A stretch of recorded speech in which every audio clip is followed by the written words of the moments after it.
चलिए बच्चों शुरुआत करते हैं। आज हम लोग एक नए चैप्टर के साथ आ रहे हैं बेटा। इस सीरीज़ में जैसा कि हम लोगों ने इस सीरीज़ में कंटिन्यू कर रहे हैं, जिसमें बोर्ड के 2026 में हम लोगों को जो चैप्टर कवर करने थे, सेमीकंडक्टर हो गया, एटम न्यूक्लियाई हो गया, और आज हम लोग करने जा रहे हैं dual nature of radiation and matter.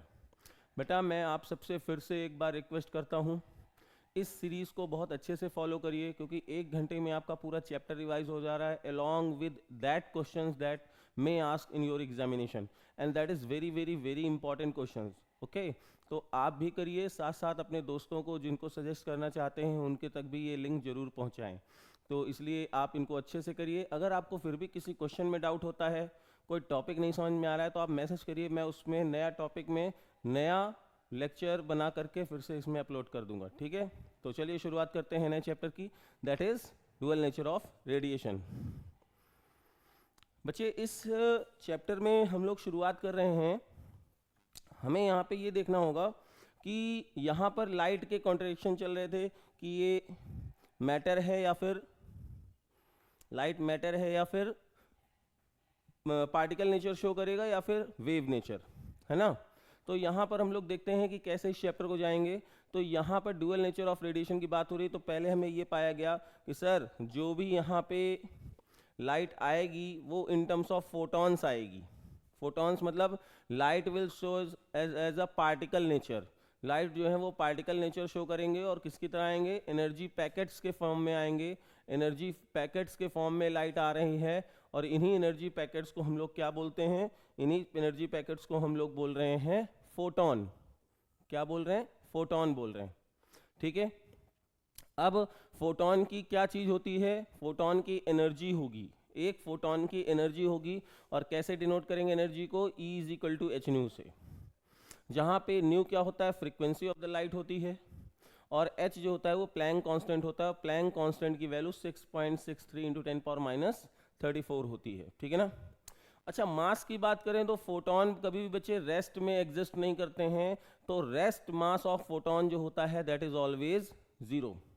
तो वेरिएबल कैसे निकालेंगे, वेरिएबल मास हम लोग क्या निकाल सकते हैं। तो किसी ने कहा देखो भाई, एक एनर्जी का फॉर्मूला होता है एच न्यू, है ना, और एक फॉर्मूला होता है, एक फॉर्मूला आपका एनर्जी का आइंस्टीन का ही है, E is equal to m c square. तो अगर हम दोनों को इक्वेट करते हैं तो m c square is equal to h nu, तो यहाँ पे m जो मास होगा फोटॉन का that can be written as h nu upon c square. ये फॉर्मूला हम लोग लिख सकते हैं एज अ वेरिएबल मास के लिए। ठीक है, अब बात करते हैं जो फ्री इलेक्ट्रॉन सर क्या होते हैं मेटल्स में। जो इलेक्ट्रॉन एटम्स में ऑर्बिट्स में बाउंड नहीं होते हैं जबकि वो फ्री हो जाते हैं, उनको बोलते हैं फ्री इलेक्ट्रॉन्स। ठीक है ना। अब किसी मेटल सरफेस से एक बहुत इंपॉर्टेंट डेफिनेशन, 1 नंबर की आने वाली डेफिनेशन होती है ये, कि वर्क फंक्शन क्या होता है सर।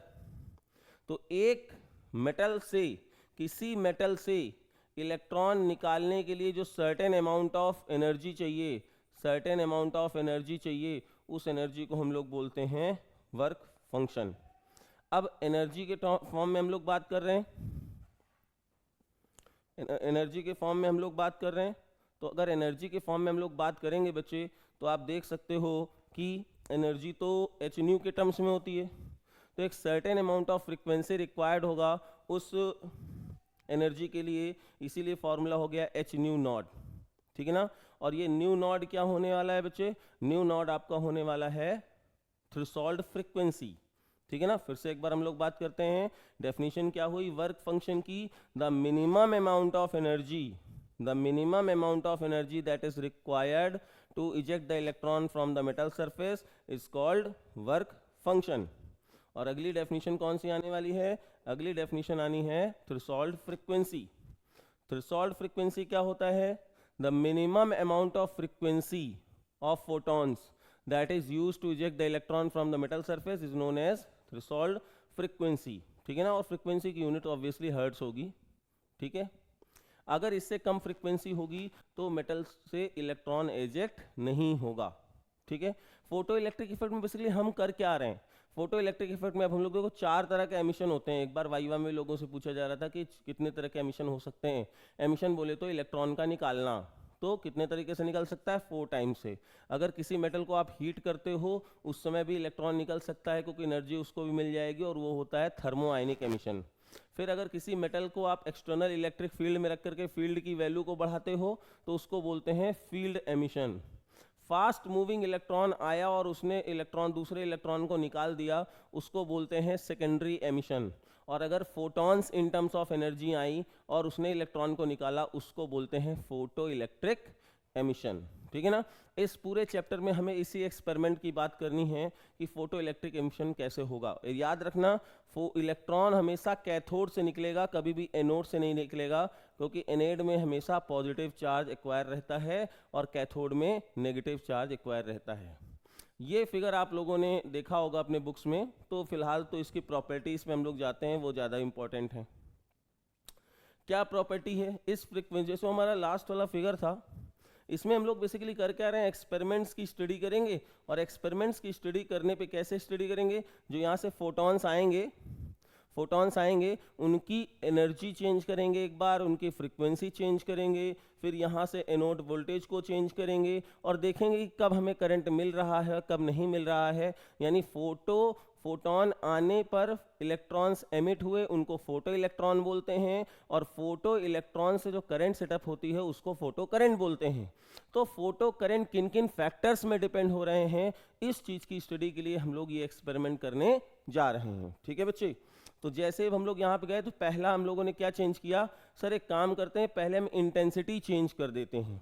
तो आखिर इंटेंसिटी चेंज करने से होगा क्या, तो इंटेंसिटी का यहाँ पे देख सकते हो लिखा हुआ है, इंटेंसिटी का मतलब हुआ बच्चे number of photons incident per unit area per unit time. मतलब अगर कभी किसी सरफेस में, मान लीजिए ये मेटल सरफेस थी, यहाँ पे पहले 20 फोटॉन्स पर सेकेंड गिर रहे थे, अब क्या हुआ 50 फोटॉन्स पर सेकेंड गिरे, अब क्या हुआ 100 फोटॉन्स पर सेकेंड गिरे, मतलब इसकी क्या बढ़ रही है, इंटेंसिटी बढ़ रही है। ठीक है ना।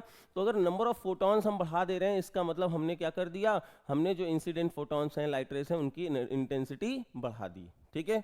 फिर आता है दूसरा टर्म, यहाँ पे गिवन है, दूसरा टर्म क्या कह रहा है, यहाँ पे दूसरा टर्म कह रहा है effect of increasing the frequency of light. अगर सर फ्रीक्वेंसी बढ़ा रहे हैं तो क्या होगा, है ना, फ्रीक्वेंसी बढ़ाने से क्या होगा, तो मैंने कहा देखो भाई फ्रीक्वेंसी बढ़ाने से फायदा ये हो, फॉर्मूला है एनर्जी का E = h न्यू, और न्यू है फ्रीक्वेंसी।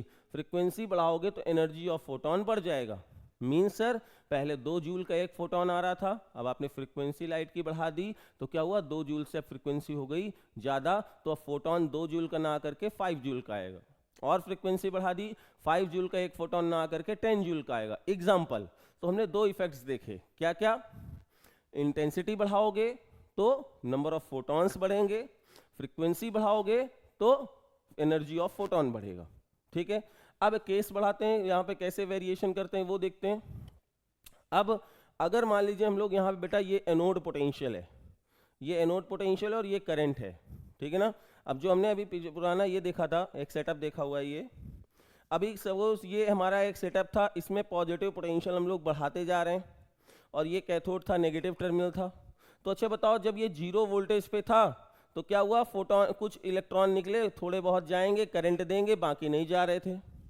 अब आपने क्या किया, इस सारे सेटअप में पॉजिटिव वैल्यू बढ़ाने लगे। तो जब पॉजिटिव वैल्यू बढ़ाओगे तो ये इलेक्ट्रॉन जो अभी नहीं जा रहे थे ये भी क्या होगा, इसके अंदर जाना शुरू कर देगा और करंट की वैल्यू को बढ़ा देगा। लेकिन जब सारे इलेक्ट्रॉन्स अंदर जाने लगे, सपोज 50 इलेक्ट्रॉन्स थे, आपने थोड़ा सा बढ़ाया, सारे 50 जाने लगे, अब कितना भी इसको बढ़ाओ, क्या करंट की वैल्यू इंक्रीज होगी, नहीं होगी, क्योंकि जितने नंबर ऑफ 50 इलेक्ट्रॉन्स यहाँ से जाकर के करंट दे सकते थे वो सारे 50 के 50 अंदर जा रहे हैं। तो देखो भाई यहाँ ग्राफ कैसे बना, सर पहले आप देख सकते हैं जैसे ही आपने नोड पोटेंशियल को थोड़ा सा बढ़ाया तो यहाँ से करंट क्या हुई, बढ़ी बढ़ी बढ़ी बढ़ी, और अब क्या हो गई, कांस्टेंट। पहले यहाँ पता लगा कितने जा रहे थे, 20 जा रहे थे, 30 गए, 30 के बाद 40 गए, 40 के बाद अब 50 हो गए। अब भैया कितना भी नोड पोटेंशियल बढ़ाएंगे कोई चेंज होने वाला नहीं है। तो इस तरीके से हम लोगों ने एक ये ग्राफ देख रखा है। ठीक है ना। ये चैप्टर ग्राफ के लिए बहुत इंपॉर्टेंट है, ग्राफ बिल्कुल मिस मत करना। अब दूसरा आता है, सर अगर हम फ्रिक्वेंसी बढ़ाते हैं और इंटेंसिटी बढ़ाते हैं तो क्या होगा, सर्टेन एक वोल्टेज ले लिया, है ना, इसी एक्सपेरिमेंट में। अब हमने जो आने वाले फोटॉन्स हैं उनकी एक बार इंटेंसिटी बढ़ा के देखा और एक बार फ्रिक्वेंसी बढ़ा के देखा, तो क्या चेंजेस आने वाले हैं।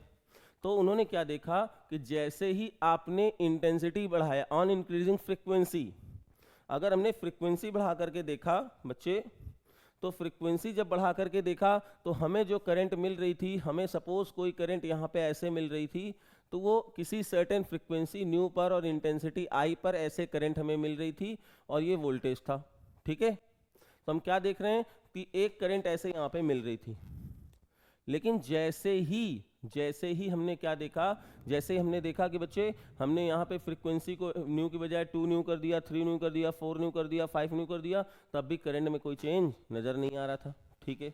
क्यों नहीं आ रहा, बाद में बात करेंगे। और इंटेंसिटी जब बढ़ा रहे थे तो देखो पहले इंटेंसिटी अगर आई थी और फ्रीक्वेंसी न्यू थी तो करंट हमारा देखो यहाँ पे ऐसे जा रहा था। लेकिन अगर मान लीजिए हमने क्या किया, हमने अब इंटेंसिटी को डबल कर दिया, नंबर ऑफ फोटॉन्स पहले आ रहे थे 20, अब हो गए 40, तो देखो करंट की वैल्यू भी बढ़ गई। 40 की बजाय हो गए 60, तो करंट की वैल्यू भी बढ़ गई। तो हम यहाँ क्या देख रहे हैं कि इंटेंसिटी जब बढ़ा रहे थे तो करंट की वैल्यू बढ़ रही थी। तो आप देखो एक ग्राफ आ गया, करंट वर्सेज इंटेंसिटी का ग्राफ कैसे होगा, देखिए, है ना। तो हम क्या देख रहे हैं कि जब एनोड टर्मिनल, कौन सा केस कर रहे हैं, जब एनोड टर्मिनल कैसा है, अभी पॉजिटिव है। एनोड टर्मिनल कैसा है, पॉजिटिव। कौन है एनोड टर्मिनल, ये पॉजिटिव का मतलब क्या हुआ, पॉजिटिव का मतलब ये नहीं कि इसको नेगेटिव भी कर सकते हैं, नहीं। पॉजिटिव का मतलब ये है कि सपोज अगर इसका वैल्यू 5 वोल्ट है तो इसकी वैल्यू 5 से ज़्यादा होगी, हायर वोल्टेज की बात कर रहा हूँ मैं। सपोज इसको मैंने 5 वोल्ट पे रखा हुआ है तो ये 6, 7, 8, 9, 10 होगा, तो इसके रिस्पेक्ट में कैसा हो गया, ये हायर वोल्टेज हो गया, पॉजिटिव वोल्टेज हो गया, ठीक है ना। लेकिन जब ये 5 है और ये 4, 3, 2, 1 होगा, तब क्या होगा, तब वो एनोड नेगेटिव वोल्टेज पे काम करेगा, ठीक है ना बच्चे। ये याद रखना, कभी भी ऐसा नहीं होता है कि हम एनोड में नेगेटिव टर्मिनल दे दें, एनोड में पॉजिटिव टर्मिनल होगा, लेकिन एनोड में negative terminal with respect to cathode होता है, ठीक है ना। बात समझिए कैसे, जैसे सपोज बच्चे, यहाँ कुछ बच्चे डाउट कर रहे होंगे कि सर हमें समझ में नहीं आया, अगर ये 5 वोल्ट है, ये 6 वोल्टेज है, तो ये कितना ज़्यादा है इससे, 1 वोल्ट ज़्यादा है, वो भी प्लस का। ये 5 था, ये 7 कर दिया, 2 वोल्ट ज़्यादा है प्लस का। लेकिन अगर ये 5 है और ये 3 हो गया, तो क्या ये -2 वोल्ट की तरह ट्रीट करेगा ना। बोल भाई, ये चीज़ समझ में आ रही कि नहीं आ रही। अगर ये 5 है और इसको तुमने 3 वोल्ट प्लस का दे रखा है, तो इसको ये वोल्टेज इसके रिस्पेक्ट में कैसा होगा, नेगेटिव ट्रीट करेगा, ये चीज़ होती है, ठीक है ना। आई होप आपको ये बात समझ में आई होगी। तो अभी हम लोगों ने जो 2 केस देखे हैं वो कब के देखे हैं, जब एनोड टर्मिनल कैसा था, हायर वोल्टेज पे था एज कंपेयर टू कैथोड। तो तब क्या देखा, फ्रीक्वेंसी का कोई फर्क नहीं पड़ रहा था, कितना भी आप बढ़ा लीजिए, इंटेंसिटी जैसे जैसे बढ़ रही थी, करंट की वैल्यू बढ़ रही थी, कब, जब एनोड टर्मिनल कैसा था हमारा, पॉजिटिव था, ठीक है ना। और ये करंट की वैल्यू है। तो अब आगे बढ़ें, नेक्स्ट किसी ने कहा अच्छा सेकंड केस के लिए करते हैं। सेकंड केस क्या हुआ, सेकंड केस अब हम लोग करने वाले हैं, कौन सा सेकंड केस करने वाले हैं, जब हमारा एनोड टर्मिनल कैसा होगा, नेगेटिव होगा विद रिस्पेक्ट टू कैथोड। जब हमारा एनोड टर्मिनल कैसा होगा, नेगेटिव होगा विद रिस्पेक्ट टू कैथोड। अब जरा देखो जैसे कैसे बच्चे, अब एनोड की टर्मिनल वैल्यू जो थी कैथोड की +5 थी, इसको भी 5 रखा तो कुछ इलेक्ट्रॉन अभी जा रहे थे। लेकिन अब जैसे ही 5 की जगह इसमें 4 किया, 3 किया, 2 किया, 1 किया, तो देखो धीरे धीरे करंट की वैल्यू क्या हो रही है, डिक्रीज। और एक ऐसा एनोड नेगेटिव टर्मिनल, याद करो ये डेफिनेशन बहुत आती है, बहुत बहुत बहुत ज़्यादा। अगर एक ऐसा टर्मिनल, ऐसा नेगेटिव एनोड वोल्टेज जिसमें करंट की वैल्यू क्या हो जाए, 0, उसको बोलते हैं स्टॉपिंग पोटेंशियल। क्या बोलते हैं, स्टॉपिंग पोटेंशियल। तो लिखा हुआ है at a certain negative node voltage not a single photo electrons entered at the anode plate and photo electric current because 0, that potential is known as stopping potential, ठीक है। आपको बात समझ में आ रही होगी कि ऐसा एनोड टर्मिनल, कौन सा एनोड टर्मिनल था, ये देखो, ये फिगर आपको बहुत ज़रूरी है। अगर ये भी 5, ये भी 5, तो पोटेंशियल डिफरेंस दोनों के बीच में कितना, 0। लेकिन अगर ये 4 हुआ, मैंने ये 5 हुआ, इसको मैंने 4 कर दिया, तो नेगेटिव टर्मिनल कितना हो गया, -1। लेकिन अब -1 हुआ, यहाँ पे ये भी माइनस थे, तो अब इलेक्ट्रॉन को कुछ रिपल करना शुरू किया। पहले 20 जा रहे थे, 20 से 15 हो गए। अब आपने इसको 5 की वजह इसको 3 कर दिया, 5 ही रखा, इसको 3 कर दिया और अपोज करने लगा, तो अभी 15 जा रहे थे, 10 ही जाएंगे। फिर आपने क्या किया, इसको और 2 कर दिया, पता लगा अब एक भी इलेक्ट्रॉन अंदर नहीं जा रहा है। क्यों नहीं जा रहा है भैया, यहाँ पे ये हायर वोल्टेज में था, ये लोअर वोल्टेज की तरह, ये इलेक्ट्रॉन अब अंदर क्यों जाएगा, है ना, क्योंकि तुमको एक बात पता है, इलेक्ट्रॉन हमेशा पॉजिटिव टर्मिनल को ही अट्रैक्ट करता है। तो अब ये खुद ही पॉजिटिव की तरह बिहेव कर रहा था, अब ये नेगेटिव की तरह बिहेव कर रहा है, तो ये इलेक्ट्रॉन्स को नेगेटिव क्या करने लगा, रिपेल करने लगा। तो ये इलेक्ट्रॉन्स अब इसके अंदर नहीं जाएंगे। तो जब नहीं जाएंगे तो ऐसे एनोड टर्मिनल को क्या बोलते हैं, स्टॉपिंग पोटेंशियल बोलते हैं। ये देखिए, ठीक है, आ गई बात समझ में। और अब एक देखो, अब क्या हुआ, सारे इलेक्ट्रॉन्स की एनर्जी ज़्यादा डिफरेंट डिफरेंट थी। जैसे कुछ ऐसे समझो कि एक जगह बॉल चली गई, और एक जगह जब बॉल चली गई, या क्रिकेट ग्राउंड था, उसने ताला लगा दिया था कि नहीं अब यहाँ बच्चे खेलने नहीं आएंगे। तो छोटे बच्चे तो देखते ही वापस हो गए, गेट में ताला लगा हुआ है, छोटे बच्चे आए, देखा अरे ताला लगा है, यहाँ पे गार्ड अंकल भी खड़े हैं और ये जाने नहीं देंगे, वो चले गए। थोड़े और बड़े बच्चे आए, 12th लेवल के आए, उन्होंने कहा अरे कैसे नहीं खेलने देंगे, ग्राउंड है, ग्राउंड खेलने के लिए होता है, हम जाएंगे। और वो गार्ड बुड्ढे थे, वो ज़्यादा अपोज नहीं कर पाए, ग्राउंड में चले गए, बच्चे खेलने लगे। तो क्या देखा, जिनकी एनर्जी ज़्यादा थी वो तो जा करके निकाल के खेलने लगे, लेकिन जिनकी कम थी वो अभी नहीं जा पा रहे थे, है ना। तो अब क्या हुआ, अगर एक ऐसा वहाँ पे गार्ड बिठा दिया जाए गेट के पास, जो ज़्यादा जो 12th वाले बच्चे हैं वो उनको भी जाने से रोक दे, तो क्या होगा, इस ऐसे वोल्टेज को क्या बोलेंगे, स्टॉपिंग पोटेंशियल। तो आपने देखा यहाँ पे ऐसा एनोड टर्मिनल जिसके लिए कोई भी सिंगल इलेक्ट्रॉन मेटल सरफेस में एंटर नहीं करता है, उसको हम लोग बोलते हैं स्टॉपिंग पोटेंशियल। ठीक है, अब बात करते हैं सर, अगर हमें स्टॉपिंग पोटेंशियल दिए तो जो इलेक्ट्रॉन एंटर कर रहे थे, ध्यान से सुनो, इनकी सबकी एनर्जी सब इलेक्ट्रॉन्स की अलग अलग थी, सब इलेक्ट्रॉन्स की एनर्जी अलग अलग थी।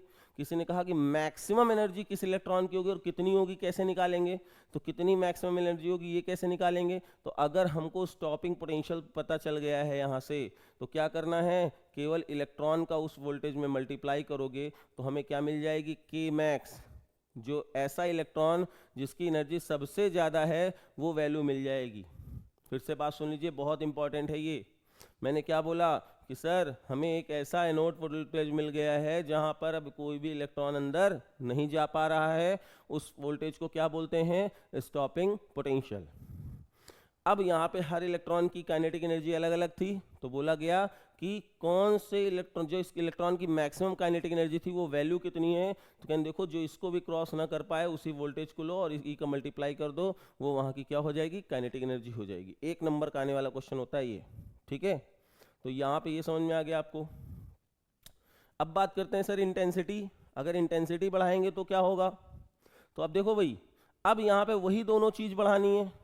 अभी तक हम लोगों ने क्या एक्सपेरिमेंट किया था, एनोड टर्मिनल इस कैथोड के टर्मिनल में कैसा था, हायर वोल्टेज था, तो उसका ग्राफ देखा, उसमें क्या वेरिएशन देखा हम लोगों ने, उसमें वेरिएशन ये देखा बच्चे, देखो जब एनोड टर्मिनल पॉजिटिव था विद रिस्पेक्ट टू कैथोड तो क्या चेंजेस देखे कि इंटेंसिटी बढ़ाने पे, सॉरी फ्रीक्वेंसी बढ़ाने में करंट की वैल्यू नहीं बढ़ रही थी और इंटेंसिटी बढ़ाने पे बढ़ रही थी। ये पॉइंट वाइज आप नोट करते चलिएगा भैया, ठीक है ना, पॉइंट वाइज नोट करेंगे। अभी मैं समराइज कर दूंगा इस चैप्टर को।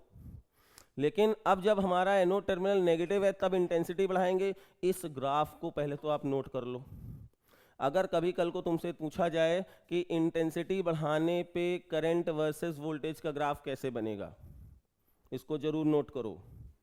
इंटेंसिटी बढ़ाने पे करंट वर्सेस वोल्टेज का ग्राफ कैसे बनेगा, ये देखिए, ठीक है ना, आए समझ में, ये जरूर नोट करिएगा। इंटेंसिटी इधर तो इफेक्ट दे रही है, बढ़ाने से करंट की वैल्यू बढ़ रही है, लेकिन स्टॉपिंग पोटेंशियल में कोई भी करंट बढ़ने वाला, स्टॉपिंग पोटेंशियल में कोई भी करंट यहाँ पे बढ़ने वाला नहीं है। आप कितना भी इंटेंसिटी बढ़ा लो, जहाँ पे अगर आके पहले वाली इंटेंसिटी रुकी है दूसरी इंटेंसिटी भी वहीं रुकेगी, तीसरी इंटेंसिटी भी वहीं रुकेगी, और इसको क्या बोलते हैं, स्टॉपिंग वोल्टेज बोलते हैं। क्या बोलते हैं, स्टॉपिंग वोल्टेज। इससे रिलेटेड ग्राफ के क्वेश्चन बहुत आते हैं। ये 3 ग्राफ इतने इंपॉर्टेंट हैं, आप पूरी थ्योरी में और कुछ पढ़ो ना पढ़ो, ये 3 ग्राफ पढ़ो और आइंस्टीन की इक्वेशन पढ़ो, बस सब कुछ सॉल्व हो जाएगा। अब दूसरा बताया कि एनोड टर्मिनल अगर नेगेटिव था तो फ्रीक्वेंसी बढ़ाने पे क्या फर्क पड़ेगा, ये भी आपको ग्राफ याद करना है भैया। ये भी ग्राफ आपको एकदम ड्रॉ कर लो दिमाग में। और तीसरा ये ग्राफ भी कैसे होगा सब बताता हूं मैं। अब यहां कैसे हुआ, ध्यान से सुनना। इंटेंसिटी बढ़ाने पे तो इधर देखो, अब इंटेंसिटी कांस्टेंट है, फ्रीक्वेंसी चेंज हो रही है, तुमने देखा था जब एनोड टर्मिनल पॉजिटिव था, फ्रीक्वेंसी बढ़ाने से कोई चेंज नहीं हो रहा था करंट में, इधर कोई चेंज नहीं होगा। लेकिन जैसे अब यहाँ फ्रीक्वेंसी चेंज करोगे तो स्टॉपिंग पोटेंशियल चेंज हो जाएगा। फ्रीक्वेंसी चेंज करोगे स्टॉपिंग पोटेंशियल चेंज। देखो पहले न्यू 3 थी, फिर उसको फ्रीक्वेंसी और बढ़ाया, न्यू 2 किया गया, और सबसे ज्यादा न्यू 1, ऐसे। तो जितनी ज्यादा फ्रीक्वेंसी उतना ज्यादा स्टॉपिंग पोटेंशियल। अगर बोले इसमें स्टॉपिंग पोटेंशियल कौन सबसे ज्यादा है, VO, फिर V1, फिर V2, ठीक है ना, आ गई बात समझ में। और जिसका स्टॉपिंग पोटेंशियल ज्यादा उसकी फ्रीक्वेंसी ज्यादा। ये ग्राफ में आपको याद कर लेना है, याद कर लेना है। मैं उन बच्चों के लिए यहाँ पढ़ा रहा हूँ अभी फिलहाल, इसमें ऐसे पढ़ा रहा हूँ जिनको पास होना है। ये ग्राफ से रिलेटेड क्वेश्चन 101% आएगा, कोई रोक नहीं सकता है, आप जरूर देखिएगा, ठीक है ना। तो अब क्या देखा, अगर इंटेंसिटी बढ़ाओगे स्टॉपिंग पोटेंशियल में कोई चेंज नहीं होगा, लेकिन अगर आपने फ्रीक्वेंसी बढ़ाई तो स्टॉपिंग पोटेंशियल की वैल्यू बढ़ जाएगी। मार्क माई वर्ड्स, इनको जरूर आप नोट करें, ठीक है। अब आप देख रहे हो फ्रीक्वेंसी बढ़ाने से स्टॉपिंग पोटेंशियल की वैल्यू बढ़ रही थी, फ्रीक्वेंसी बढ़ाने से स्टॉपिंग पोटेंशियल की वैल्यू बढ़ रही थी। तो देखो ये रहा स्टॉपिंग पोटेंशियल की वैल्यू और ये रहा फ्रीक्वेंसी। तो जब आप फ्रीक्वेंसी बढ़ाएंगे, जब आप फ्रीक्वेंसी बढ़ा रहे हो बेटा, तो देखो स्टॉपिंग पोटेंशियल की वैल्यू भी बढ़ रही है, और इस चीज़ के लिए ग्राफ बन गया। और ये ग्राफ कैसे बनेगा, लीनियर। और ये ग्राफ जहां से शुरू होता है, ये क्या ओरिजिन से शुरू होगा, कभी भी नहीं, ये कभी भी ओरिजिन से शुरू नहीं होगा। ये कहां से शुरू होगा, जहां से शुरू होगा उस वोल्टेज को बोलेंगे थ्रेशोल्ड फ्रीक्वेंसी। क्या बोलेंगे, थ्रेशोल्ड फ्रीक्वेंसी। भैया ये आप मेरी थ्योरी को बहुत जरूर पढ़िए, पूरी जितनी थ्योरी पढ़ाई अभी तक में कुछ ध्यान ज़्यादा देने की जरूरत नहीं। फिर क्या ध्यान देना है, नंबर वन थिंग क्या ध्यान देना है, एनर्जी ऑफ फोटोन क्या होता है, ठीक है ना। दूसरा, वेरिएबल मास फोटोन कैसे निकालते हैं, ठीक है। वर्क फंक्शन क्या होता है, minimum amount of energy that is required to eject the electron from the metal surface. इसी मेटल सरफेस से इलेक्ट्रॉन को निकालने में जितना मिनिमम एनर्जी चाहिए उसको बोलते हैं वर्क फंक्शन, और मिनिमम फ्रीक्वेंसी जो चाहिए उसको बोलते हैं थ्रेशोल्ड फ्रीक्वेंसी, ठीक है। फिर उसके बाद ये एक्सपेरिमेंट तो है ही। अब यहाँ पे डायरेक्ट हम लोग एनोड टर्मिनल के उसमें सेकंड केस में आते हैं। यहाँ पे देखना है, क्या देखना है सर, अगर इंटेंसिटी बढ़ाएंगे तो ग्राफ कैसे बनेगा। इंटेंसिटी बढ़ाओगे तो एक ऐसा वोल्टेज आता है यहाँ पे, जैसे करंट वोल्टेज को डिक्रीज करते जाओगे कैसा वोल्टेज आएगा, जिसको क्या बोलते हैं, स्टॉपिंग पोटेंशियल। क्या बोलते हैं, स्टॉपिंग पोटेंशियल। इसमें इलेक्ट्रॉन का मल्टीप्लाई कर दोगे तो क्या मिल जाएगा, इलेक्ट्रॉन का मल्टीप्लाई कर दोगे तो उस इलेक्ट्रॉन की मैक्सिमम काइनेटिक एनर्जी मिल जाएगी, ठीक है। और इंटेंसिटी बढ़ाया, याद रखना इंटेंसिटी बढ़ाओगे तो यहाँ पे कोई फर्क पड़ने वाला नहीं है, स्टॉपिंग पोटेंशियल क्या रहेगा, सेम रहेगा। तो ग्राफ देखो यहाँ इंटेंसिटी बढ़ाने पे पॉजिटिव साइड में ही करंट बढ़ रही है, स्टॉपिंग पोटेंशियल में कोई फर्क पड़ने वाला नहीं है, मार्क माय वर्ड्स, ठीक है। अब क्या हुआ, लेकिन अगर यहाँ पे आपने फ्रीक्वेंसी बढ़ाओगे तो स्टॉपिंग पोटेंशियल भी बढ़ेगा, स्टॉपिंग पोटेंशियल भी बढ़ेगा। अगर फ्रीक्वेंसी बढ़ा रहे हो तो धीरे धीरे देखो फ्रीक्वेंसी बढ़ा रहे हो तो स्टॉपिंग पोटेंशियल की वैल्यू भी क्या हो रही है, बढ़ रही है। ये ग्राफ अच्छे से तैयार करना। अब जब फ्रीक्वेंसी बढ़ाने पे स्टॉपिंग पोटेंशियल की वैल्यू बढ़ रही है तो देखो इसका लीनियर ग्राफ बनेगा, और जहां से ये ग्राफ स्टार्ट होगा वो उसकी क्या हो जाएगी, थ्रेशोल्ड फ्रीक्वेंसी हो जाएगी। ये भैया मैंने शॉर्ट में तुमको थ्योरी बता दी, इससे आसान थ्योरी नहीं हो सकती, ठीक है ना। अगर मैं कहूँ तुमसे 3 ग्राफ बनाने हैं, कौन कौन से याद रखने हैं, मैं खुद यहाँ पे ग्राफ तुमको बना दे रहा हूँ। नंबर 1 थिंग ग्राफ कौन सा, ये इंटेंसिटी वेरिएशन के लिए, इंटेंसिटी वेरिएशन होगा, स्टॉपिंग पोटेंशियल में कोई चेंज नहीं आएगा। ये देखो इंटेंसिटी बढ़ रही है, स्टॉपिंग पोटेंशियल क्या है, सेम, ये करंट वर्सेस वोल्टेज। दूसरा ग्राफ कौन सा, फ्रीक्वेंसी वेरिएशन का, फ्रीक्वेंसी बढ़ाओगे तो स्टॉपिंग पोटेंशियल की वैल्यू बढ़ेगी। ये देखो ये किसी है, ये न्यू 3 था, ये न्यू 2 है, ये न्यू 1 है, तो ये V3 होगा, ये V2 है और ये V1 है। तो यहाँ देखो जितनी ज़्यादा फ्रीक्वेंसी बढ़ाओगे, ये फ्रीक्वेंसी बढ़ाओगे तो स्टॉपिंग पोटेंशियल की वैल्यू क्या होगी, बढ़ेगी। ये कौन से वेरिएशन का है ग्राफ, ये फ्रीक्वेंसी वेरिएशन का है। फ्रीक्वेंसी बढ़ाया तो करंट वर्सेस वोल्टेज मिलेगा। ये कौन सा तुमको मिला, ये इंटेंसिटी वेरिएशन का है। इंटेंसिटी बढ़ाओगे तो तुम्हें क्या मिलेगा, ये वाला ग्राफ मिलेगा। और इंटेंसिटी बढ़ाने से, यहाँ लिखे भी दे रहा हूँ मैं, इंटेंसिटी से क्या होगा, no change on no change on stopping potential, stopping potential, ठीक है। और लेकिन अगर फ्रीक्वेंसी बढ़ाया, फ्रीक्वेंसी इंक्रीज करोगे तो स्टॉपिंग पोटेंशियल की वैल्यू क्या होगी, स्टॉपिंग पोटेंशियल की वैल्यू इंक्रीज होगी। ये चीज़ याद रखना, ये दोनों ग्राफ याद है। अब एक और ग्राफ, कौन सा, फ्रीक्वेंसी वर्सेस या kinetic energy of photo electron versus frequency के मैक्स लिख सकते हो या स्टॉपिंग पोटेंशियल लिख सकते हो। इसका ग्राफ कैसे बनेगा, जहां से स्टार्ट होगा उसको बोलते हैं थ्रेशोल्ड फ्रीक्वेंसी, और जो यहाँ इंटरसेप्ट में आएगा उसको बोलते हैं वर्क फंक्शन अपॉन ई, ये होता है। अगर कोई पूछे इंटरसेप्ट क्या होगा तो इंटरसेप्ट वर्क फंक्शन होगा, जिसके लिए ये अच्छा, ये स्लोप किसी भी कर्व के लिए हमेशा कांस्टेंट होता है और वो होता है h अपॉन ई। स्लोप हमेशा कांस्टेंट होता है, और जिसका इंटरसेप्ट अलग अलग होगा, जिसके थ्रेशोल्ड फ्रीक्वेंसी ज़्यादा दूर कट करेगी उसका वर्क फंक्शन होगा ज़्यादा, और जिसका वर्क फंक्शन ज़्यादा होगा काइनेटिक एनर्जी हो जाएगी कम, ठीक है। तो ये इतनी थ्योरी आपको यहाँ पे याद रखना है। फिलहाल वेव थ्योरी कहाँ फेल हो गई, सॉरी, ये यहाँ पे वेव थ्योरी के थ्रू ये सब एक्सप्लेन क्यों नहीं कर पाया। देखो ये क्वेश्चन भी दिया हुआ है, बोर्ड में आया हुआ क्वेश्चन है ये। इस क्वेश्चन को देख के ये बताना है कि किन किन इक्वेशंस में, किन किन ग्राफ में फ्रीक्वेंसी सेम है और किन किन ग्राफ में इंटेंसिटी सेम है, ठीक है ना। तो अगर मैं बात करूं, पहला क्वेश्चन क्या बोल रहा है, पहला क्वेश्चन कह रहा है सेम फ्रीक्वेंसी हो ऐसे पेयर डिसाइड करो। सेम फ्रीक्वेंसी, जिसका स्टॉपिंग पोटेंशियल सेम उसकी फ्रीक्वेंसी सेम, तो इसका आंसर हो गया ए एंड बी, ठीक है। फिर दूसरा है सेम इंटेंसिटी हो बट डिफरेंट फ्रीक्वेंसी हो, तो डिफरेंट जहां जहां पे स्टॉपिंग पोटेंशियल है वही कर्व होंगे, मतलब बी और सी, तो बी और सी। और इंटेंसिटी देखो इधर लाइन सेम बन रही है, इंटेंसिटी सेम होगी। कह रहा है मैक्सिमम इंटेंसिटी हो और मैक्सिमम फ्रीक्वेंसी, तो मैक्सिमम इंटेंसिटी सबसे ऊपर देखो यही होते हैं, ए है, और फ्रीक्वेंसी भी इसकी ज्यादा है, तो यानी ए इज द राइट आंसर, ठीक है। ये बोर्ड में आया हुआ क्वेश्चन है, इसी तरह क्वेश्चन आते हैं आपके एग्जाम में, ठीक है। नेक्स्ट, सर कहां पे फेल हो गई हमारी wave theory, wave theory fail क्यों हुई, वेव थ्योरी फेल क्यों हुई, ये चीज देखते हैं। तो बात आई कि सर अब यहां पे फ्रीक्वेंसी वेरिएशन से करंट की वैल्यू चेंज हो रही थी, जबकि वेव थ्योरी में क्या होता है, वहां पे वेवलेंथ का इंटेंसिटी का ज्यादा रोल होता है, या फ्रीक्वेंसी का वहां कोई रोल ही नहीं होता है। तो यहाँ पे लिखा हुआ है for a given photo sensitive material to emit the electron light of sufficient amount of frequency is required, but wave theory में इसकी कोई बात की ही नहीं गई थी। दूसरा, light energy incident as energy packets known as photons, यहाँ फोटॉन्स के टर्म में हम लोग बात कर रहे हैं, और जबकि वेव थ्योरी में वेव नेचर की बात होती है, वहाँ एनर्जी पैकेट्स की कोई बात ही नहीं होती है, ठीक है ना। A part of energy photon is known as, अच्छा यहाँ पे मिनिमम अमाउंट ऑफ एनर्जी चाहिए, उसको क्या बोलते हैं, वर्क फंक्शन बोलते हैं, ठीक है ना। और जो रिमेनिंग एनर्जी जाती है वो काइनेटिक एनर्जी में कन्वर्ट हो जाती है, ठीक है। तो ये इसके क्या है, आइंस्टीन की थ्योरी है ये।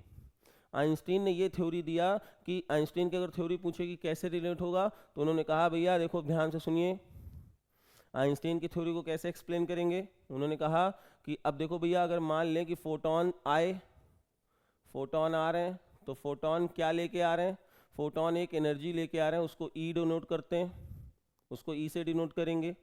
उनको एनर्जी निकालने में, इलेक्ट्रॉन्स को निकालने में एक certain amount of work done लग रहा है, उसको क्या बोलते हैं, डब्ल्यू बोलते हैं, वर्क फंक्शन।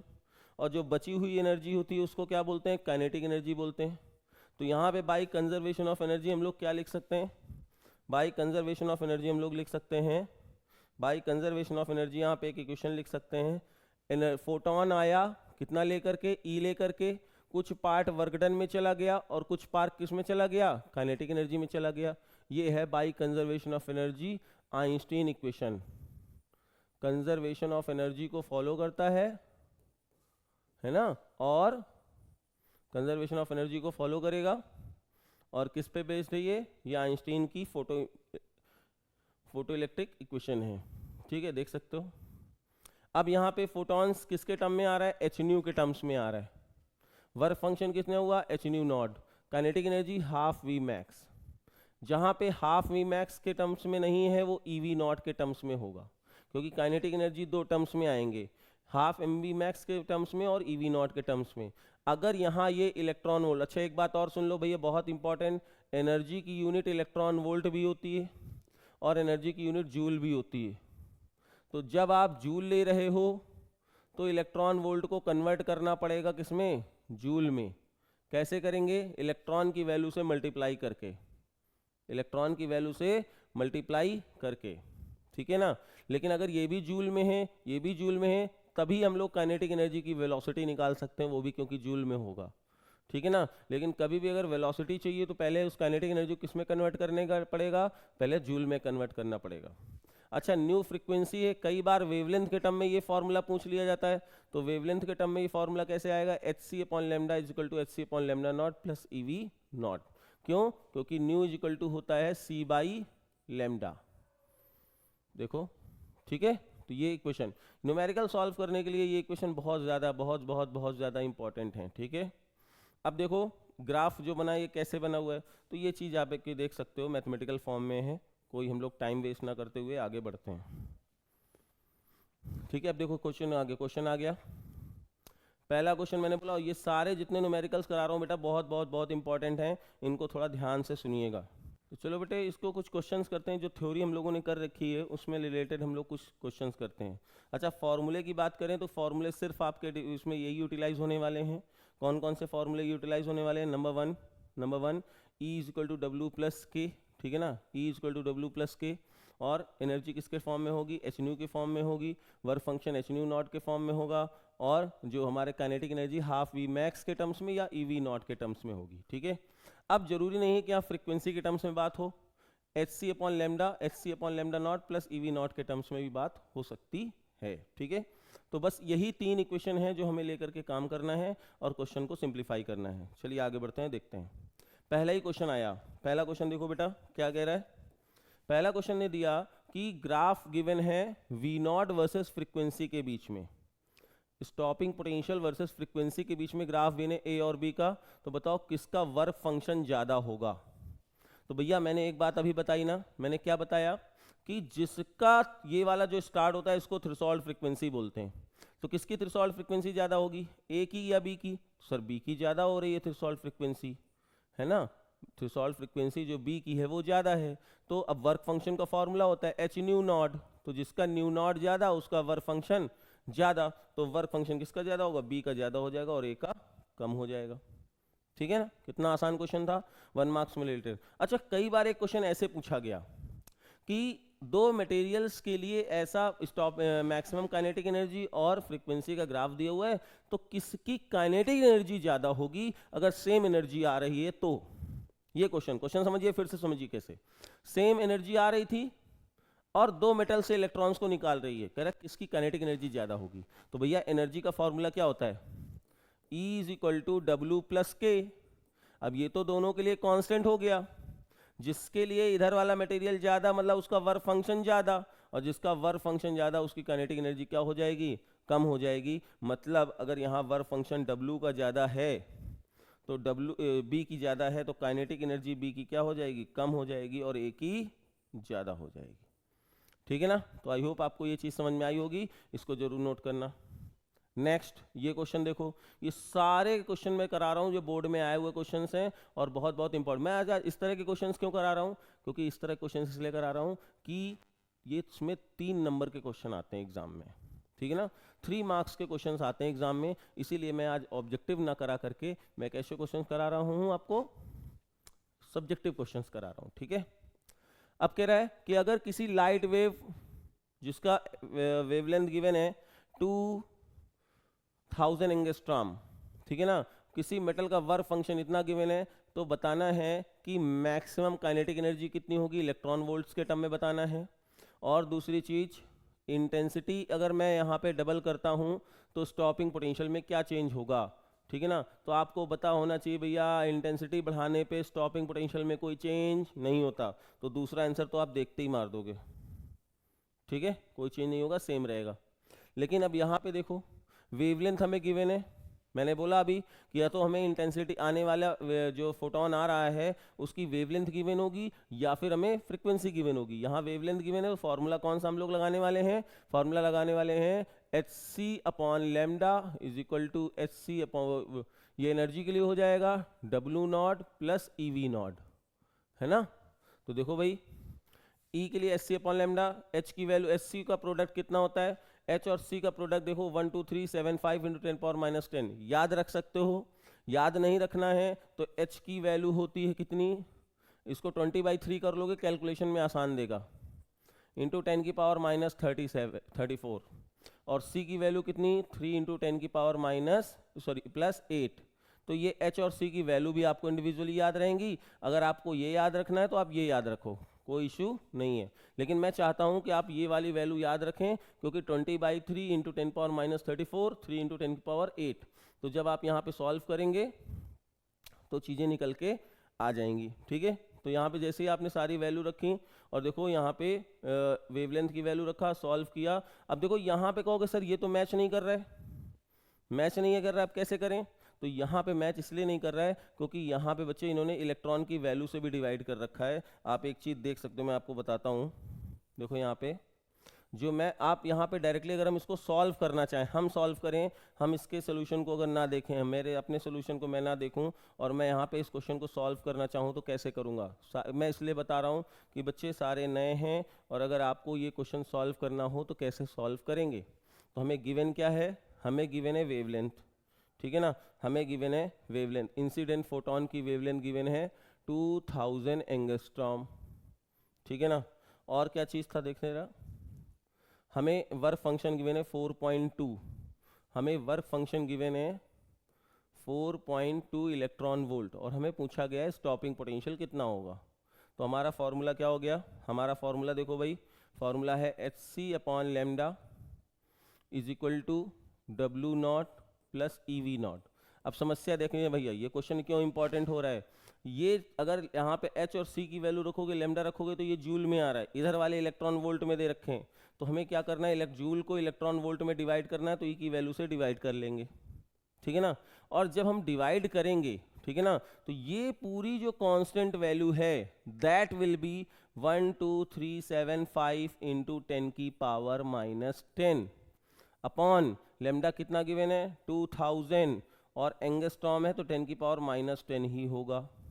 अब ये वैल्यू कितनी गिवन है 4.2 प्लस अब यहाँ पे ई वी नॉट, तो यानी ई वी नॉट की वैल्यू रख दो। तो जब आप सॉल्व करोगे then you will get the value of this value, ठीक है ना। तो जैसे ही अब आप यहाँ पे इसको पूरा सॉल्व करेंगे और इसको माइनस करेंगे तब वहाँ से आपको स्टॉपिंग पोटेंशियल मिल जाएगा, आप देख सकते हो। जैसे इसकी वैल्यू सॉल्व किया 6.22 इलेक्ट्रॉन वोल्ट आ गई, 4.2 को माइनस किया तो कितना आया 2.20 इलेक्ट्रॉन वोल्ट, और मैंने आपको बोला था ये काइनेटिक एनर्जी आई है। अगर आपको स्टॉपिंग पोटेंशियल पूछ रहा है तो क्या करोगे, इस काइनेटिक एनर्जी से E की वैल्यू को डिवाइड कर दोगे, then you will get the value of stopping potential. ये 3 नंबर में आने वाला क्वेश्चन होता है, अब समझ लीजिए आप, ठीक है ना। तो इस क्वेश्चन को हमें मिस नहीं करना है, इसको जरूर अटेम्प्ट करना है। नेक्स्ट क्वेश्चन आ रहा है, ये देखो ऐसे क्वेश्चन भी बहुत पूछे जाते हैं कि सर, अब कह रहा है if the light of wavelength, इसने कहा सर अगर कोई इतनी वेवलेंथ की लाइट आ रही है और मेटल्स, कई सारे मेटल्स गिवन है विद इलेक्ट्रॉन वोल्ट, बोल रहे हैं कौन कौन से सरफेस से ये इलेक्ट्रॉन को निकाल सकता है। तो आपको एक बात पता होगी क्या, अगर हमारी इंसिडेंट एनर्जी ज़्यादा होगी वर्क फंक्शन से तभी हमारे लिए क्या होगा, मेटल इलेक्ट्रॉन को निकालेगा, अदरवाइज नहीं निकालेगा। तो बस हमें करना क्या है, ये सब इलेक्ट्रॉन वोल्ट दिए हुए हैं, हमें इसका लेमडा दिया हुआ है, तो हम लोग क्या कर सकते हैं, इसकी एनर्जी निकाल लें। कौन से फॉर्मूले से, एच सी अपॉन लेमडा। लेकिन एच सी अपॉन लेमडा किस में आएगा, जूल में। अगर नॉर्मल यहाँ पे रखोगे ई की value h c upon lambda, अगर यहाँ पे ई की वैल्यू आप रखते हो कितना 20/3 10 की पावर माइनस 34 और C की वैल्यू 3 इंटू 10 की पावर 8 अपॉन लेमडा कितना गिवन है 412.5 इंटू 10 की पावर माइनस 9, देन ये पूरा आंसर आपका आ रहा है जूल में। तो आपको अभी पहले क्या करना है, अभी इसमें इलेक्ट्रॉन की वैल्यू को और डिवाइड करोगे, तो जब पूरा डिवाइड किया इलेक्ट्रॉन की वैल्यू कितनी 1.6 इंटू 10 पावर माइनस 19। सर कोई और आसान तरीका है क्या, तो मैंने बोला, तो अभी क्या बोला मैंने आपको, मैंने बोला कि आपको कभी भी अगर यहाँ पे डायरेक्ट वेवलेंथ के फॉर्म में गिवन है और आप चाहते हो कि हमें इलेक्ट्रॉन वोल्ट में चीज़ें मिलें, तो आप ये डायरेक्ट सारी वैल्यू रख के कैलकुलेट करने की ज़रूरत नहीं है। आप सीधे सीधे फॉर्मूला लगाओ, E is equal to 12375 upon lambda, और लेमडा किस में होगा, एंगस्ट्रॉम में होगा, मतलब 10 की पावर माइनस 10 में होना चाहिए। अभी ये किस में है, 10 पावर माइनस 9 में है। तो अगर ये 10 पावर माइनस 9 में है तो इसको 10 में कन्वर्ट करने के लिए क्या करेंगे, इसमें 10 में कन्वर्ट करने के लिए एक 10 से और इसको 0 को और उधर शिफ्ट कर देंगे, तो हो जाएगा 41.2 इंटू 10 पावर माइनस 10। तो जैसे ही आप सॉल्व करेंगे you will get the value 3 electron volt, और 3 इलेक्ट्रॉन वोल्ट आ गया। अब देखते हैं 3 किससे किससे ज़्यादा है, इससे ज़्यादा, इससे ज़्यादा, तो ये दोनों क्या हो जाएंगे, इनसे इलेक्ट्रॉन निकाल पाएगा, लेकिन इन दोनों से इलेक्ट्रॉन नहीं निकाल पाएगा। तो आई होप आपको ये क्वेश्चन समझ में आया होगा। एक बार इन क्वेश्चंस को घर में न्यूमेरिकल सॉल्व करके जरूर अटेम्प्ट करें। कोई क्वेश्चन अगर आपको फिर भी नहीं आता है तो आप मुझे बताएं, ठीक है ना। नेक्स्ट क्वेश्चन, अब देखो एक ये नेक्स्ट क्वेश्चन दिया हुआ है। नेक्स्ट क्वेश्चन क्या है भाई, नेक्स्ट क्वेश्चन देखो, इस क्वेश्चन ने कहा,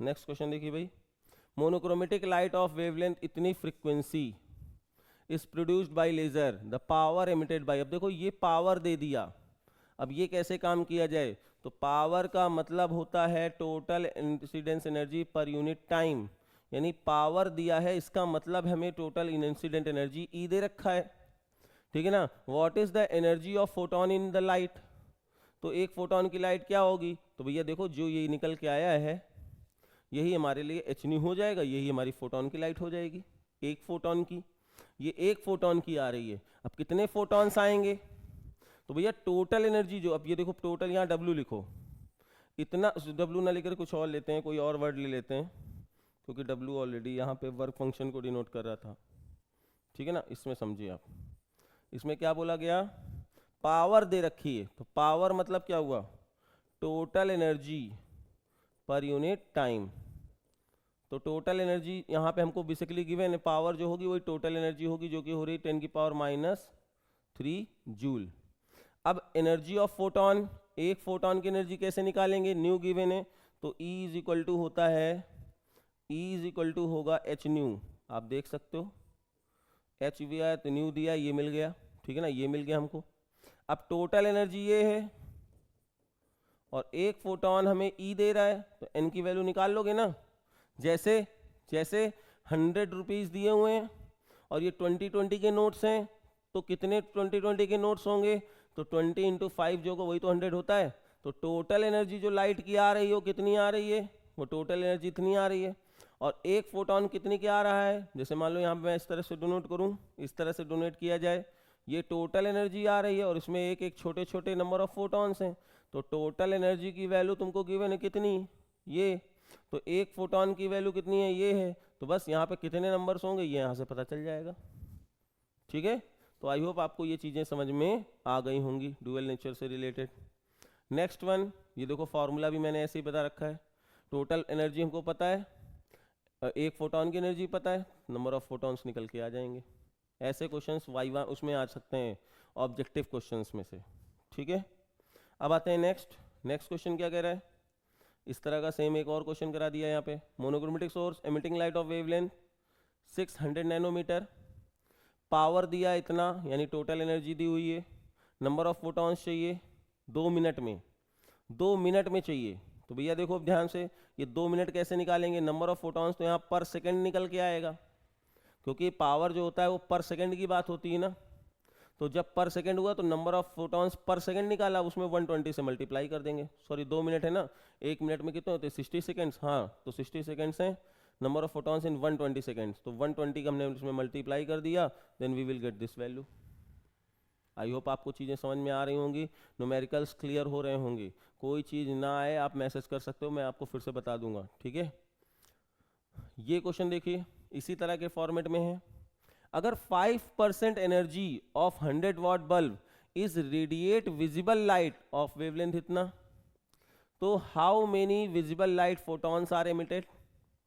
तो भैया देखो ध्यान से, कह रहा है 100 वाट की कितनी एनर्जी यूटिलाइज हो रही है, केवल 5%, तो 100 वाट की 5% कितना हुआ 5 वाट।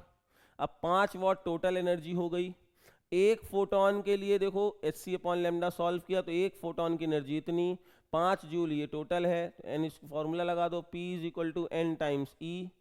तो एन की value P upon E 5 upon 3.5 10 की power 19, you will get the result.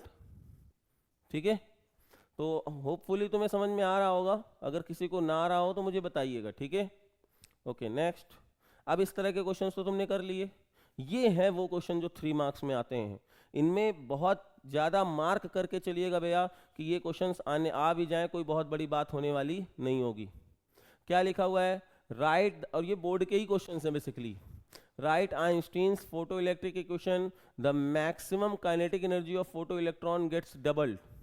फिर से समझते हैं, अगर maximum kinetic energy of photo electrons get double, जब हम लाइट वेव को, इंसिडेंट लाइट वेव लैम्डा 1 से लैम्डा 2 चेंज हो जाता है। देखो भाई इस तरह से सिस्टम समझो, ये हमारा मेटल था, पहले वेवलेंथ आ रही थी लैम्डा 1 से, तो जो इलेक्ट्रॉन निकल रहा था उसकी स्टॉपिंग पोटेंशियल V0 था, या काइनेटिक एनर्जी हमारी K1 थी। अब कहा कि अगर ये वेवलेंथ अब लैम्डा 1 से किस में कन्वर्ट हो रहा है, ये वेवलेंथ कन्वर्ट कर दे रहा हूँ मैं लैम्डा 2 में। अब लैम्डा 2 से अगर वेवलेंथ आ रहा है तो जो काइनेटिक एनर्जी हो रही है वो डबल हो जा रही है, यानी 2V0 हो जा रहा है। तो क्या पूछ रहा है, derive the expression for threshold frequency. तो बस हमें अपनी जो इक्वेशन यूज़ करनी है, कौन सी यूज़ करनी है, हमें जो इक्वेशन यूज़ करनी है वो ये वाली यूज़ करनी है। ठीक है, देखो अब इसकी जगह क्या लिखा, s c upon lambda not plus K max. Given condition क्या है, अगर लेमडा 1 आ रहा है, अगर लेमडा 1 आ रहा है पहले, तो उसके लिए देखो लेमडा 1 अगर आ रहा है तो इक्वेशन ये बनी, बोला ना काइनेटिक एनर्जी लेमडा 1 था तो काइनेटिक एनर्जी के थी, के मैक्स। लेकिन जैसे ही आपने वेवलेंथ क्या कर दिया, वेवलेंथ अब लेमडा 2 कर दिया तो एच सी अपॉन लेमडा 2 हो गया, तो अब काइनेटिक एनर्जी क्या हो गई, डबल हो गई। अब हमें क्या चाहिए, अब हमें देखो यहाँ पे भाई देखो, अब हम लोग कैसे यहाँ सिंप्लीफाई कर सकते हैं, क्योंकि हमें चाहिए क्या, हमें लेमडा नॉट चाहिए।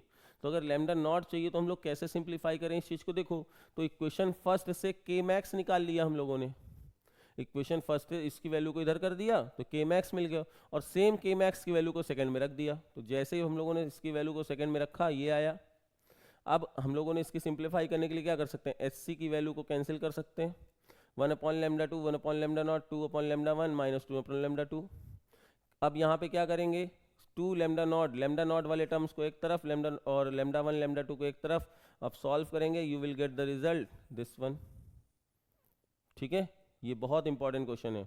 और अब क्या कह रहा है, वर्क फंक्शन कितना होगा, तो जो ये जब आप W की वैल्यू निकाल लिए हैं, सॉरी न्यू नॉट निकाल लिए हैं, H का मल्टीप्लाई ही तो करना है। देखो तो ये न्यूमेरिकल आप देख लीजिए, किसी को ना समझ में आ रहा हो तो मुझे बताएं। इस क्वेश्चन को आपको तैयार करके जाना है क्योंकि ये 3 मार्क्स का क्वेश्चन हो सकता है। और जैसा कि मैं आपको बता दूं कि डुअल नेचर ऑफ रेडिएशन में चांसेस हैं कि 3 मार्क्स में ही क्वेश्चंस आते हैं या 2 मार्क्स में, क्योंकि थ्योरेटिकल क्वेश्चन ज़्यादा आएगा, ऑब्जेक्टिव से भी आएंगे लेकिन 1 ही 2 क्वेश्चन, लेकिन इस तरह के क्वेश्चन 3 मार्क्स में रहने वाले हैं। नेक्स्ट, ये भी क्वेश्चन एक जानदार क्वेश्चन है, इसको भी आप देखिए। क्या क्वेश्चन है, सेम ऐसे ही क्वेश्चन है, आपके दिमाग यूटिलाइज करना है कि कैसे हम इसको सिंप्लीफाई करेंगे। अगर हमारी फ्रीक्वेंसी, इंसिडेंट फ्रीक्वेंसी न्यू 1 थी और न्यू 2 है, और फोटो सेंसिटिव सरफेस में आ रही है, तो stopping potential required for the most of the energy photon in this case V1 and V2। तो भैया जब आप न्यू 1 फोटो एनर्जी ला रहे थे तो स्टॉपिंग पोटेंशियल V1 था, तो इक्वेशन क्या बन जाएगी, इक्वेशन आपकी बन जाएगी ये, देखो H nu 1 equal to H nu not plus EV1, है ना। नेक्स्ट वन, जैसे ही आप न्यू 2 फ्रीक्वेंसी लाते हो तो स्टॉपिंग पोटेंशियल आपका चेंज हो जाता है। तो स्टॉपिंग पोटेंशियल अब कितना हो गया, स्टॉपिंग पोटेंशियल अब आपका हो गया ये। अब पूछा क्या गया है, पूछा गया है फॉर्मूला ऑफ प्लैंक कांस्टेंट। एक बात याद रखना, इस तरह के क्वेश्चंस में हमेशा आपको अननोन टर्म्स नोन के टर्म्स में ही निकालना है। कभी ऐसा ना हो कि जो टर्म गिवन है उनको छोड़ करके आपको कोई एक्स्ट्रा टर्म आ रहा हो। तो न्यू 1 न्यू 2 V1 V2 के टर्म्स में ही H को निकालना है। तो कैसे करेंगे, अब H चाहिए हमें, तो हम एक काम कर सकते हैं, हम इसको सब्ट्रैक्ट कर दें। जैसे ही सब्ट्रैक्ट करेंगे तो ये वाले टर्म्स तो कैंसिल हो जाएगा, और इधर आएगा H nu 1 minus nu 2 equal to E V1 minus V2। बस इसकी वैल्यू से डिवाइड कर दो, you will get the result देखो भाई कितना आसान था, लेकिन कई बार एग्जाम में चीज़ें नहीं हो पाती हैं, तो आपको ध्यान देना होगा, ठीक है। नेक्स्ट वन, अब पूछ रहा है थ्रेशोल्ड फ्रीक्वेंसी चाहिए। तो जब थ्रेशोल्ड फ्रीक्वेंसी चाहिए तो आपका तरीका तो ये हो सकता है कि आप इसी एच की वैल्यू को किसी एक में रख दो, लेकिन वो कॉम्प्लिकेटेड चीज़ें हो जाएंगी। तो कैसे सिंप्लीफाई करें, अब हम इसको डिवाइड कर देंगे, equation first divided by second. जैसे ही हम लोगों ने क्या किया, देखो यहाँ पे ये इक्वेशन थी, अच्छा हाँ, इसमें अगर न्यू चाहिए तो इसको पहले उधर शिफ्ट करिए, एच न्यू नॉट को इधर शिफ्ट करेंगे, इसको भी इधर शिफ्ट करेंगे, नई इक्वेशन 3 and 4 बना दिया, नई इक्वेशन 3 and 4 बन गई। अब इनको डिवाइड करेंगे, जैसे ही डिवाइड करेंगे एच से एच कैंसिल हो गया, ई से ई कैंसिल हुआ, after simplification we will get the value. देख लो भाई, ये न्यूमेरिकल बहुत शानदार क्वेश्चंस हैं। और एक बात सुनिएगा, इस आज पूरे चैप्टर को करने के लिए मैं आपको एक डीपीपी खुद आपको शेयर करूंगा, जिसमें आप नंबर ऑफ क्वेश्चंस को खुद अटेम्प्ट करेंगे। कोई क्वेश्चन अगर उसमें नहीं आता है तब मैं आपको उसमें जो है उस क्वेश्चन को और डिस्कस करूंगा, अदरवाइज उस डीपीपी को आप ही सॉल्व करिएगा। और एक बात मैं आपको बता दूं, उसमें ऑब्जेक्टिव क्वेश्चंस हैं, आपको उसमें आंसर शीट और क्वेश्चन पेपर मैं डिस्क्रिप्शन में भी ऐड कर दूंगा, ठीक है, तो आप उसको जरूर ले लीजिएगा। अब बात करते हैं, एक लास्ट क्वेश्चन इस तरह से देखते हैं, फिर हम लोग आगे बढ़ेंगे de Broglie wave matter waves की तरफ। If the frequency of incident light of a metal surface is doubled, अब हम फ्रीक्वेंसी को अगर डबल कर दे रहे हैं, पहले आ रही थी न्यू नॉट से, पहले आ रही थी एच न्यू, ये फॉर्मूला बना, अब आने वाली फ्रीक्वेंसी हो गई डबल, तो नई काइनेटिक एनर्जी के डैश हो गई। अब पूछ रहा है ये के डैश कैसे रिलेशन होगा के से, तो हमने क्या किया, हमने ये पूरी इक्वेशन को यहाँ पे वैल्यू पुट किया, जैसे ही सॉल्व किया तो हम क्या देख रहे हैं, के डैश जो आ रहा है वो डबल नहीं, डबल से ज़्यादा आ रहा है। तो इसमें जो पूछा गया क्या वो डबल आएगा, तो नहीं, डबल नहीं, ना डबल से कम ना एग्जैक्ट डबल, आ रहा है डबल से ज़्यादा। ये ऑब्जेक्टिव क्वेश्चन भी एक बार आया था इसी तरह का, ठीक है। अब देखो ये question, threshold frequency of metal is F not, light of frequency double कर दिया, पहले वेलोसिटी v1 थी, अब 5 f नॉट करने पे लाइट अगर आप 5 f नॉट करते हैं फ्रीक्वेंसी v2 हो जाती है, ठीक है ना। तो अब पूछता है कि मैक्सिमम वेलोसिटी का रेशियो क्या होगा। तो पहले देखो, जब आपकी फ्रीक्वेंसी 2 f नॉट थी तो पहली इक्वेशन ये बनी, सेकेंड इक्वेशन जब 5 f नॉट लेकर के आ रहे थे तो ये इक्वेशन बन जाएगी, ठीक है। अब क्या करने वाले हैं, यहाँ से हाफ एम वी स्क्वायर की वैल्यू को चाहे तो, अब देखो ये हाफ एम वी स्क्वायर है, ये हाफ एम वी स्क्वायर 2 है, हमें इनकी वैल्यू चाहिए, तो हम कैसे निकाल सकते हैं, पहले उसको इधर माइनस करो, इसको इधर माइनस करो, और फिर उसके बाद equation first divided by second, जैसे ही फर्स्ट डिवाइडेड बाई सेकेंड किया, मास से मास गया, हाफ से हाफ गया, and then we will get the value v1 square by v2 square 1/4 and we will get the result 1/2। ये आज मैंने क्या किया, मैंने ऑब्जेक्टिव क्वेश्चंस नहीं लिए। क्यों नहीं लिए, क्योंकि मैं आज यहाँ पे इसलिए बात कर रहा हूँ कि मेरा काम है तुम्हारे मार्क्स को स्कोर करवाना। वो कैसे होगा, क्योंकि जिस तरह के क्वेश्चंस पूछने के चांसेस ज़्यादा हैं वैसे क्वेश्चन डिस्कस करना। इसके चांसेस थे कि 2 मार्क्स 3 मार्क्स के क्वेश्चन में ज़रूर आता है, इसीलिए मैंने यहाँ पे आज थ्योरेटिकल क्वेश्चन लेकर के आया हूँ, ठीक है। अब बात करते हैं डी ब्रोगली वेव्स की। तो भैया ये फॉर्मूले दिए हुए हैं कुछ, और ये फॉर्मूले अगर आते हैं तो डी ब्रोगली वेव्स के क्वेश्चन कोई तुम्हें गलत नहीं कर सकता है, ठीक है ना। डी ब्रोगली के वेवलेंथ के क्वेश्चंस कोई तुम्हें गलत नहीं कर सकता है, इस चीज़ के क्वेश्चन को जरूर आपको देखना है, ठीक है।